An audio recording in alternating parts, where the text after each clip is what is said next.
بسم اللہ الرحمن الرحیم۔ مختارات کا پہلا باب ہے مقدمہ۔ سبق نمبر 1 میں خوش آمدید۔ آج کے سبق کے اندر ہم حضرت شیخ علامہ ابو الحسن علی ندوی رحمہ اللہ تعالیٰ کے کچھ حالات زندگی کے بارے میں پڑھیں گے۔ دیکھیں، سب سے پہلے بات کر لیتے ہیں نام اور ولادت کی۔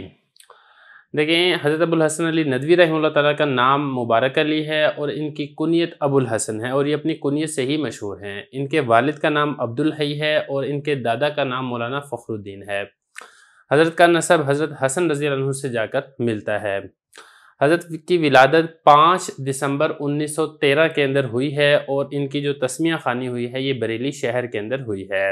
اس کے بعد آگے بات کر لیتے ہیں حضرت کی تعلیم کے بارے میں۔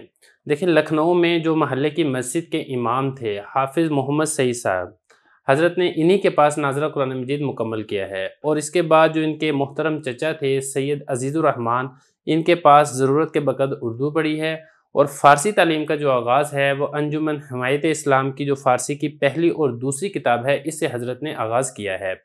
اس کے لیے ایک انتہائی شفیق استاد مولوی محمود علی صاحب کا انتخاب ہوا اور ابھی حضرت کی عمر صرف 10 سال ہی کی تھی کہ حضرت کے والد ماجد کا انتقال ہو گیا۔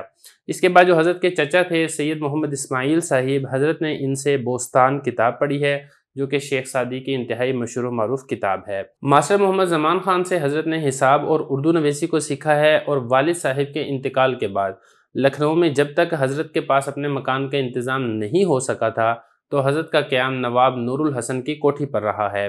فارسی کی کتاب اصول فارسی یہ پڑھنے کے بعد جو ان کے بڑے بھائی تھے سید عبدالعلی جو ڈاکٹر بھی تھے، انہوں نے عربی زبان سیکھنے کے لیے حضرت کو شیخ خلیل بن محمد بن حسین یمنی بھوپالی کے سپرد کر دیا۔ دیکھیں، حضرت شیخ کے جو صاحبزادے تھے حسین، یہ بھی انہی حضرت ابو الحسن علی ندوی رحمہ اللہ تعالیٰ کے ساتھ شریک درس تھے۔ چند دنوں کے بعد جو شیخ یمنی بھوپالی تھے انہوں نے سبق پڑھنے کا یہ طریقہ کار طے کر دیا کہ طلبہ پورا سبق تیار کر کے لائیں اور استاد کو سنا دیں، اور چند ہی دنوں کے بعد حضرت شیخ نے عربی بولنے کو لازم قرار دے دیا اور اردو بولنے پر جرمانہ مقرر کر دیا جانے لگا۔ ابتدائی صرف و نحو کے بعد عربی نصاب میں نہج البلاغہ، مقامات حریری، دلائل الاعجاز اور عشر قصائد یہ حضرت نے پڑھا ہے اور 12-13 سال کی ہی عمر میں حضرت بے تکلف عربی بولنے پر قادر ہو گئے تھے۔ 1925 میں 14 سال کی عمر میں شیخ خلیل احمد صاحب کے اصرار پر لکھنؤ یونیورسٹی کے اندر حضرت نے داخلہ لیا۔ وہاں پر شیخ ابو الحسن علی ندوی رحمہ اللہ تعالیٰ نے فاضل ادب کا کورس یہ پاس کیا ہے اور اس کے بعد بغیر تیاری، مطالعہ اور محنت کے فاضل حدیث کا امتحان بھی دیا اور نہ صرف یہ کہ امتحان دیا اس کے اندر بلکہ پاس بھی ہو گئے۔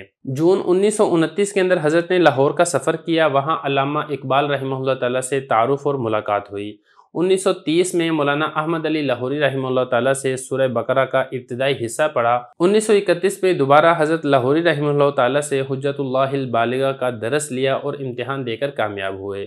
1932 میں حضرت سید حسین احمد مدنی رحمہ اللہ تعالیٰ سے بخاری اور ترمذی کا درس لیا اور مولانا اعزاز علی رحمہ اللہ تعالیٰ سے نفحۃ العرب اور ملا علی قاری کی جو کتاب ہے شرح نکایہ یہ پڑھی ہے، اور اسی سال حضرت لاہوری رحمہ اللہ تعالیٰ کے پاس مکمل دورہ تفسیر قرآن مجید کیا اور امتحان کے اندر حضرت نے 98 نمبر حاصل کیے ہیں۔ جب پہلی مرتبہ 1930 میں مولانا ابو الحسن علی ندوی رحمہ اللہ تعالیٰ حضرت لاہوری کے پاس تفسیر پڑھنے کے لیے گئے تھے تو ابو الحسن علی ندوی رحمہ اللہ تعالیٰ نے حضرت لاہوری سے بیعت کرنے کا ارادہ ظاہر کیا، تو حضرت لاہوری رحمہ اللہ تعالیٰ نے جو ان کے شیخ تھے حضرت خلیفہ غلام محمد دین پوری رحمہ اللہ تعالیٰ ان کے پاس بھیج دیا، تو فاضل مصنف حضرت مولانا ابو الحسن علی ندوی رحمہ اللہ تعالیٰ حضرت خلیفہ غلام محمد سے بیعت ہو گئے۔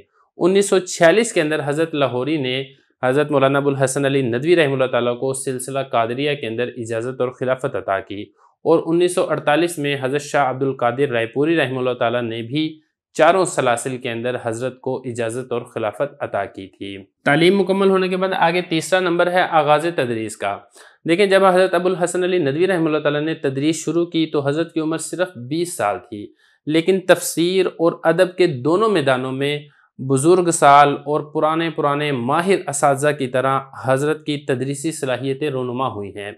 اگرچہ حضرت کی تدریس کا جو عرصہ ہے وہ زیادہ طویل نہیں ہے، صرف 9-10 سال ہی حضرت نے تدریس کی ہے۔ آپ نے ندوہ میں تدریسی خدمت اس وقت شروع کی تھی جب حضرت مولانا عبد الرحمن ندوی دارالعلوم ندوۃ العلماء سے جدا ہو کر مدرسہ عالیہ کلکتہ کی خدمت پر مامور ہوئے تھے، اور حضرت مولانا عبد الرحمن صاحب رحمۃ اللہ علیہ ندوہ میں تفسیر اور ادب پڑھاتے تھے، تو چنانچہ جب یہ مولانا ابو الحسن علی ندوی رحمہ اللہ تعالیٰ آئے ہیں تو یہی کتب مولانا ابوالحسن علی ندوی رحمہ اللہ تعالیٰ کے سپرد کر دی گئیں، اور یہی دو مضمون یعنی ادب عربی اور تفسیر حضرت کا خصوصی مضامین میں سے شمار ہوتے ہیں۔ آغاز تدریس کے بعد چوتھا نمبر ہے حضرت مولانا کی شخصیت کا۔ دیکھیں حضرت مولانا کی شخصیت بڑی دل نواز تھی۔ حضرت انتہائی متواضع تھے، نرم خو تھے، خوش گفتار تھے، سنجیدہ تھے، متین تھے، بلند حوصلہ اور انتہائی سادہ مزاج شخص تھے۔ دیکھیں دنیا آپ کو علمی، دینی، عربی زبان، اسلامی ادب کے ستون، فقید المثال، معتبر داعی اسلام، ادیب، خوش بیان، مقرر، عارف باللہ، مفکر اسلام کے القاب سے یاد کرتی ہے۔ مصنف رحمہ اللہ تعالیٰ صرف ایک شخصیت نہیں بلکہ ایک پوری علمی اور دینی کائنات کا نام ہے۔ مولانا ندوی رحمہ اللہ تعالیٰ ایک نامور عالم دین بھی تھے، ایک بلند پایہ مصنف بھی تھے، دانشور بھی تھے، ایک صاحب طرز ادیب اور ایک سحر انگیز خطیب اور ایک منفرد مورخ اور سیرت نگار بھی تھے۔ حضرت فاضل مصنف رحمہ اللہ تعالیٰ نے ایک طرف رابطۃ العالم اسلامی کے اہم رکن کی حیثیت سے امت مسلمہ میں اتحاد کی کوشش کی تھی، دوسری طرف حضرت رابطہ ادب اسلامی کے صدر بھی تھے، اور صدر ہونے کی حیثیت سے مسلمانوں کے اندر علم اور ادب کے حصول کے شوق کو ابھارا تھا۔ ایک طرف حضرت کی حیثیت یہ تھی کہ انہوں نے مدارس دینیہ کے ذریعے جو قدیم نصاب ہے اس کو زندہ کیا، دوسری طرف حضرت آکسفورڈ یونیورسٹی کے اسلامک سینٹر کی صدر کی عہدے پر بھی فائز تھے، اور وہاں پر بھی حضرت نے گراں قدر خدمات سر انجام دی تھیں۔ اس کے بعد آگے چلیں حضرت کی تالیفات کے بارے میں۔ حضرت مصنف رحمہ اللہ تعالیٰ کی تالیفات اور تصنیفات کی فہرست بہت طویل ہے۔ ایک ندوی مصنف طارق زبیر نے حضرت مصنف رحمہ اللہ تعالیٰ کی عربی تصانیف کی تعداد 76 اور اردو تصانیف کی تعداد 268 بتائی ہے۔ سب سے مشہور ترین جو حضرت کی کتاب شمار ہوتی ہے وہ ہے تاریخ دعوت و عزیمت، اور یہ کتاب انتہائی زیادہ اہم اور تاریخی مواد پر مشتمل ہے۔ اسی طریقے سے ایک کتاب کا نام ہے ارکان اربع، اور اسی طریقے سے مسلمان ممالک میں اسلامیت اور مغربیت میں کشمکش۔ اسی طریقے سے ایک کتاب ہے پرانے چراغ، کاروان زندگی، نبی رحمت، کاروان ایمان و عزیمت، نقوش اقبال، حیات عبدالحی، عالم عربیت کا المیہ، سوانح حضرت شیخ الحدیث مولانا محمد زکریا کاندھلوی رحمہ اللہ تعالیٰ، مولانا الیاس اور ان کی دینی خدمت، مغرب سے کچھ صاف صاف باتیں، نئی دنیا، امریکہ سے کچھ صاف صاف باتیں، تذکرہ حضرت مولانا فضل الرحمن گنج مراد آبادی، قصص النبیین کے 5 حصے جو کہ داخل نصاب بھی ہے، قرات راشدہ کے 3 حصے، یہ کتاب بھی داخل نصاب ہے۔ اسی طریقے سے ایک کتاب یہ بھی ہے مختارات جو کہ نصاب کے اندر داخل ہے، اور ایک کتاب ابھی حال ہی میں نصاب میں داخل ہوئی تھی لیکن پھر اعتراض کی وجہ سے اس کو نصاب سے خارج کر دیا گیا تھا۔ آگے بات کر لیتے ہیں حضرت کی وفات کے بارے میں۔ مولانا ابوالحسن علی ندوی رحمہ اللہ تعالیٰ کی وفات 22 رمضان المبارک 1420 ہجری جو کہ عیسوی تاریخ کے اعتبار سے 31 دسمبر 1999 بنتی ہے، نماز جمعہ کے وقت سورہ یاسین کی جو آیت تھی فبشرہ بمغفرۃ واجر کریم، یہ آیت تلاوت کر کے اپنی جان کو اللہ تعالیٰ کے سپرد کر دیا تھا۔ انا للہ و انا الیہ راجعون۔ حضرت کا جنازہ حضرت مولانا سید محمد رابع حسنی ندوی رحمہ اللہ تعالیٰ نے پڑھایا تھا، اور حضرت کی جو تدفین ہے وہ رائے بریلی انڈیا کے اندر ہوئی ہے۔ اس کے بعد بات کر لیتے ہیں مختارات کتاب کے بارے میں۔ دیکھیں مختارات کی جو تالیف ہے وہ 1939 یا 1940 میں ہوئی ہے، اور پہلی مرتبہ اس کی طباعت 1941 کے اندر ہوئی ہے، اور اس کتاب کے شروع کے اندر جو مقدمہ ہے یہ حضرت مصنف رحمہ اللہ تعالیٰ نے اس وقت لکھا تھا جب 1406 ہجری میں مختارات کویت سے طبع ہوئی تھی، اور اس کتاب کا جو عروج ہے وہ اس وقت ہوا جب یہ کتاب چھپ کر عرب ممالک میں گئی ہے۔ وہاں کے دانشوروں نے اور ماہرین ادب اہل زبان نے اس کتاب کو دیکھا، اور ادبا، اہل قلم، اہل زبان کی کمیٹی نے تمام منتخبات پر اس کتاب کو ترجیح دی تھی۔ دیکھیں یہ جو کتاب ہے مختارات، اس نے یہ والی بات ثابت کر دی ہے کہ ادب صرف نظم اور نثر کے ان مجموعوں کا نام نہیں ہے جس پر ادب کا ٹھپا لگا ہوا ہے۔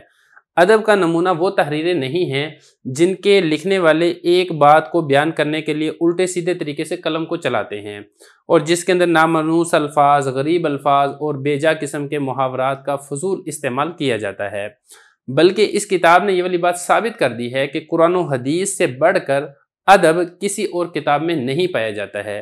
چنانچہ اس کتاب کی جو ترتیب ہے وہ بڑی شاندار ہے۔ حضرت کے جو انداز بیان ہے اس کے اندر ایک روانگی اور ایک سلاست ہے، اور بہت شاندار طریقے سے حضرت نے ادب عربی سے منتخب تحریریں اس کتاب میں جمع کی ہیں۔ یہی وجہ ہے کہ اس کتاب کو آج انتہائی مقبولیت حاصل ہے۔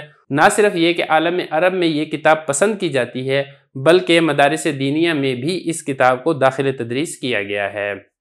باقی جو ہے مزید حضرت نے اس کتاب کے شروع کے اندر جو مقدمہ تحریر کیا ہے اس کے اندر مزید ادب عربی سے متعلقہ تفصیلی مباحث ذکر کی ہیں، جو کہ ہم انشاءاللہ اگلے سبق سے ایک ایک کر کے تفصیل سے پڑھیں گے۔